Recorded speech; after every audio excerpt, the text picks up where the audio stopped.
الآخرة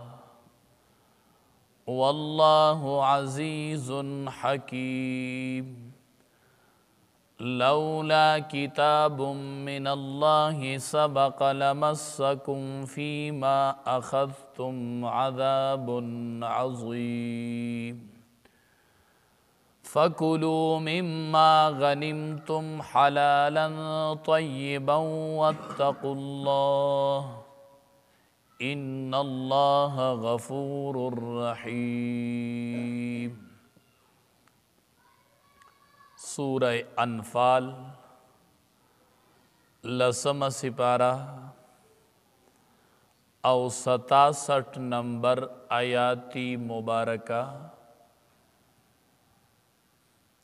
د دې آیاتونو مبارکو د شان نزول پبارک علماء وائی چې کله د بدر په موقع باندې مسلمانانو فتح حاصل کړله نو د کفارو نه پکې سقیدیان د مسلمانانو په غریف کې رالل س کافران چې هغه قیدیان شول چې په هغه قیدیانو کې حضرت عباس رضی الله تعالی عنهم هغه وخت کې او عقیل ابن ابی طالب د علی رضی الله تعالی عنه رور دیم د هغه کفارو په قیدیانو کې وو چې کله مسلمانانو تقیدیان رالل د کافرانو نه دوی اونیول په جنگ کې او قیدیان کړل نو د الله د طرف نه مسلمانانو ته دوه اختیار میلو شو وی دا کم کافران چې ساسو قیدیان کړي دي کدا وجی نو ټیک د وی وجنی دویم صورت دا دی چې فدیت واخلی پیسې نو آزادی کوي مومنانو ته دا د الله د طرف نه دا اختیار میلو شو که قتلوی نو ټیک دا ځکه جنگ د سره کو تاسو نیولی دي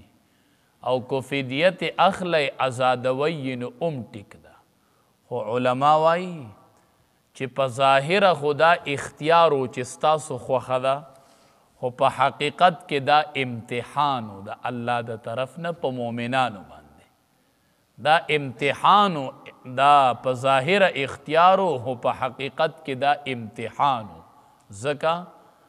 چې نبی کریم صلی الله علیه وسلم تینا فدیه واغستل او آزاد کړل نو دویم آیات کې الله زوره نه راولېږله چې ولیم تی فدیه اغستله دام وجل ولینا نو په ظاهر خو اختیارو خو په حقیقت کې امتحان الله اغس چې نبی کریم صلی الله علیه وسلم او صحابه کرام بس فیصله کوي نبی کریم صلی الله علیه وسلم صحابه کرامو نه تپوسونه شروع کړل ستا سره د ستا سره ابو بکر صدیق رضی الله تعالی عنه ورته رای ورکړله وی دا الله حبیب دا چې کم کسان چې قیدیان راغلی دي نو دې کې د مسلمانانو ډیر خپل خپلوان دي لکه دا یو عباس و د نبی علیہ السلام ترو بل د علی رضی الله تعالی عنہ رورو نو ډیر د مسلمانانو چې دي هغه خپل خپلوانی دي نو خبره دا ده چې دوی نه به فدیه والو دوی به آزاد فدیه به والو قیمت پیسې هغه به د مسلمانانو په ضروریاتو کې راولو هغه پیسې جهاد کې مختلف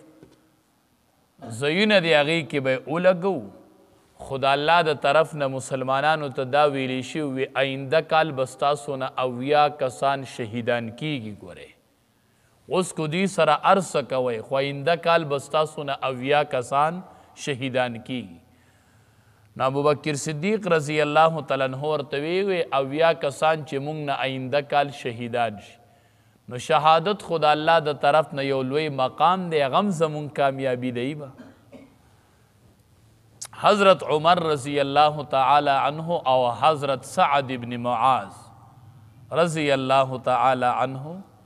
د بعضی صحابه کرام رای چې و هغه د دین خلاف عمر فاروق رضی الله تعالی عنہ ورته وی دا د کفر امامان مونږ نیولي دا خو سرداران دي نو چې دی مونږ اوجو قتل کړو د کفر زور به ختم شي او 14 کاله په مونږ ظلم شوی دی په دې سره به د هغې ظلم انتها وشي هغه ظلم خاتمه به وشي 14 کاله په مونږ ظلم نه دی شوی نو دا وجل غواړي په دې سره به کفر چې دی هغه مغلوب شي د مسلمانانو غلبه به راشي وی زما رایې دا ده او وی هر سړی د خپل خپل رشته دار قتل کی وی علي رضی الله تعالی عنہ ته ووایي چې خپل رور مړ کی حمزه رضی الله تعالی عنہ ته ووایي چې عباس رضی الله تعالی عنہ دې قتل کړي بس چې چا څومره نږدې رشته دار دی چې هغه دې وجني زما رایې دا ده یو صحابي پکې رایې ورکړله عبدالله ابن رواحه رضی الله تعالی عنہ هغه وی زوم چې دی یو داسې ځنګل ته سړی بوځي چې هلته ډېر خشاک ښه ګڼ لرګي پکې او هغه ځای ته ولیږو اور پسې بل کو وی سیزو زما رایې وی دا ده نبی کریم صلی الله علیه وسلم فرمایل وی الله پاک د بعضې خلقو زړونه نرم کړي نو وی داسې شي لکه پی د پویو په شان نرم شوي او لکه مراد یې تېنه ابوبکر صدیق رضی الله تعالی د فیصله هم نرمه وه ابوبکر صدیق رضی الله تعالی عنہ ته وی ستا مثال د ابراهیم علیه السلام دی وی هغه خپل قوم باره کې وی فمن تبعنی فانه منی ومن عصانی فانک غفور الرحیم ابراهیم علیه السلام وی که چا زما تابیداری وکړه زما په قوم کې نو زما نه دی که چا نافرماني وکړو چې الله بخونکی دی مهربانه دی نو ستا مثال د ابراهیم علیه السلام دی او عمر رضی الله تعالی عنہ ته وی ستا مثال چې دی وی هغه د نوح علیه السلام په شان دی نوح علیه السلام څه ویلي وی رب لا تذر علی الارض من الکافرین دیارا یا الله چې یو کافر په مخ د ځمکه پرېنږدي ټول نیست و نابود کی نو ستا مثال د هغه په شان دی او د موسی علیه السلام په شان دی ربنا اطمس علی اموالهم نو بهر صورت رسول الله صلی الله علیه وسلم دا فیصله وکړله چې فدیه به ترېنه واخلو او آزاد به کو چې دا فیصله وکړله د آزادولو فیصله وکړل نو دا آیات مبارکه را نازل شو صحابه کرامو ته رب العالمین ډېره زوره نه ورکړله چې دا م ولې داسې وکړل او علما وایي احادیثو مبارکو کې راځي رسول الله صلی الله علیه وسلم د کور نه راووته واپس شو راووت ډېر خپه او د سترګو نه یې دا اوښکې ډکې وي او فرمایل به یې سترګې د اوښو نه ډکې شوي وي او دی ویل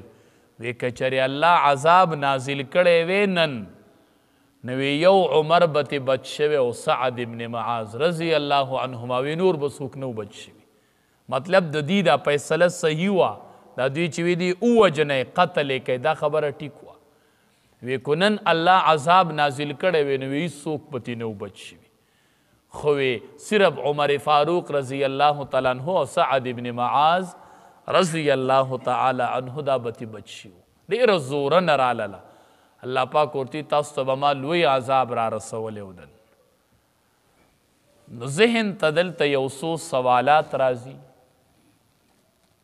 چې الله پاک دی ته اختیار ورکوي که وجنئ او کوئی پریدی فدیت یا لین دا اختیار خو الله ورکړی نو الله ورته نه ویلي چې ستاسو خوښه ده نو دوی خو د الله د حکم نه خلاف نه وکړی نو بیا ولې علما وایي د دې جواب دا دی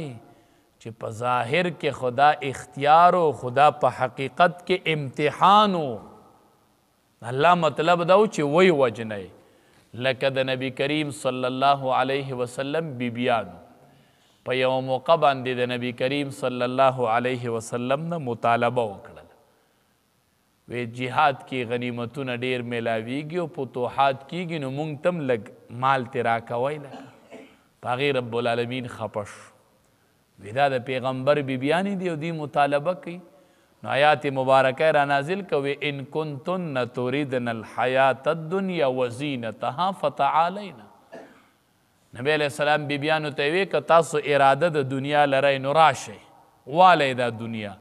نو دې مطلب خدا نو چې راشئ دنیا والی، دا خو زورن الله ورکوله چې تاسو د پیغمبر بیبیانې تاسو به مالونه غواړئ. نو ګورئ په ظاهر ورته الله وی فتعالینا راشئ چې درکو درله دنیا. نو خو هغې خو مطالبه بیا د دنیا ونه کړله، نو په ظاهره خو ورته الله وی راشئ والی، د دې مطلب دا نه و چې راشئ والی. الله ورته زوره نه ورکوله چې تاسو د پیغمبر بیبیانې او تاسو به د مال مطالبه کوئ. نبی کریم صلی الله علیه وسلم به بیبیانې راغوښتې، عایشه رضی الله تعالی عنها یې راغوښتله. وی عایشې رضی الله تعالی عنها وی یوه خبره درته کوم خو فیصله به په جلتۍ نه کوئ. ورئ نبی علیہ السلام وی د عمر نه کمه ده که ډایرکټ فیصله وکړي چرته. وی لکه ما او الله خوښوی که نه دنیا علی، خو فیصله به زر نه کوي، د پلار سره به مشوره کوي. هغې ورته وی د الله حبیبه بغیر د پلار د مشورې نه زه دنیا نه اخلم او تا اخلم. خو نورو بیبیانو ته دا خبره مه کوه چې دې راته داسې وي دي. مطلب دا چې که نورو بیبیانو پکې د دنیا رای ورکړه نو ښه وي. نبی کریم صلی الله علیه وسلم ورته وفرمایل وی عایشې نه زمانه که بیبیانو تپوس وکړه چې عایشې رضی الله تعالی عنها څه جواب درکړی وی زه به ورته دق قوام دا کم چې تا راکړه، زه به دق قوام که بیبیانو تپوس وکړو. به هر صورت نو دا په ظاهره د الله د طرف نه اختیار و، خو په حقیقت کې امتحان. نو ذهن ته بل سوال راځي چې دا فدیه چې ته دی واغستل او خلاص کړل نو که دا حکم د شریعت نه خلاف وي نو نبی علیہ السلام د شریعت نه خلاف څنګه فیصله کړې ده؟ او که د شریعت نه خلاف نه وي د شریعت موافقې کړي نو بیا ورته الله زوره نه ولې ورکوله؟ نو جواب دا دی چې دا د شریعت خلاف فیصله نه وه، ځکه چې د دغې وخته پورې د قیدیانو باره کې حکم نه و، نه د وجلو نه د فدیو، یو طرف ته حکم نه و. الله ورته اختیار ورکوي که وجنه که فدیت علی. نو دا حکم چې کړی دی نو دا د شریعت مخالف نه و، دا د شریعت مطابق و، خو چونکې د حالاتو مطابق نه و. په دغې وخت کې دا حکم د دې وخت مناسب نه و، ځکه چې 14 کاله ظلم کافرانو کړی او دا د کافرانو سرداران وو، نه که دی وجلی وی نو د کفر هغه زور به ختم شوی و. نو وختي طور په دغه ټیم باندې دا فیصله غوره وه چې دوی وجلی وی. خو صحابه کرام و رسول الله صلی الله علیه وسلم نه غلطي وشوله، خو دا اجتهادي غلطي دی ته وی. لکه تا ته یوه خبره کې اجازت میلو شي دا کوي که دا کوي، شریعت وی دواړه ټیک دي، خو دا یوه پکې غورئ نو تا هغه غورې په ځای ناغوره وکړي، خپل اجتهاد وکړي چې زما ذهن دا دی او رای مې دا ده چې دا به ټیکي. نو دا اجتهادي غلطي شوې وه،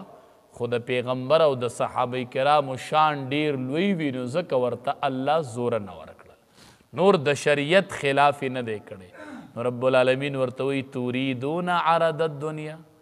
تاسو اراده د دنیا د سامان لرله چې فدیه به ترې نه والو. نو کو تاسو پکې ځان له ذاتي فکر او سوچ کړی نو ګورئ دا تاسو له مناسب نه دی چې تاسو د دنیا سوچ کوئ. نو مونږ او تاسو څومره د دنیا سوچونه کوو، مونږ ته الله زوره نه کوي ځکه زمونږ حال خو ډېر لرې دی او صحابه کرام خو ولیان وو، ځکه الله ورته په دې باندې زوره نه وکړله. او دلته یې داسې هم ویلي دي ما کان لنبی مناسب نه دی یو پیغمبر لره. ګوره دلته دا نبی لفظ نکره راوړې ده، دې کې انتهایی ادب د نبی کریم صلی الله علیه الله ورته داسې نه وایي چې تاله مناسب نه دی، وایي یو پیغمبر لره مناسب نه دی. نو دا د رسول الله صلی الله علیه وسلم د شان د نبی کریم صلی الله علیه وسلم د ادب رعایت کولی چې الله ورته داسې خطاب وکړو. به هر صورت بیا په دی باندې عذاب ولی نه راتو عذاب په الله را نوستو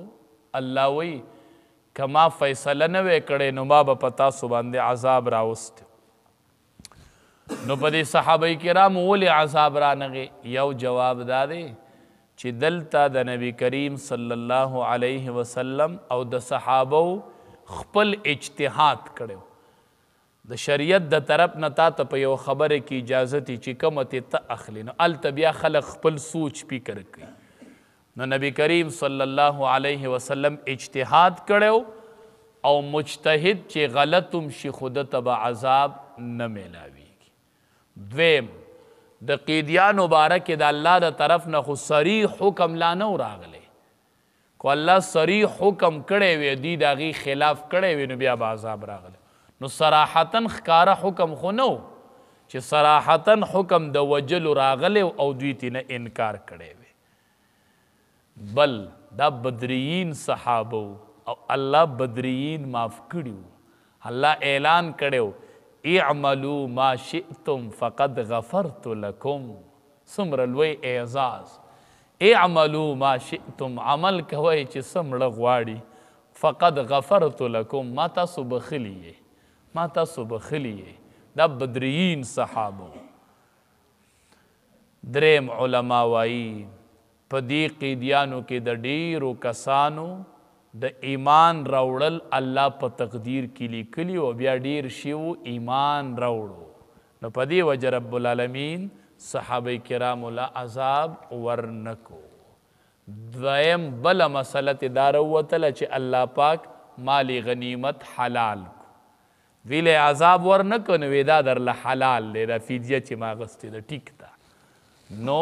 د دې په وجه رب العالمین په دی عذاب را نازل نکو دی آیاتونو مبارکو کې دغه واقعا ذکر کړي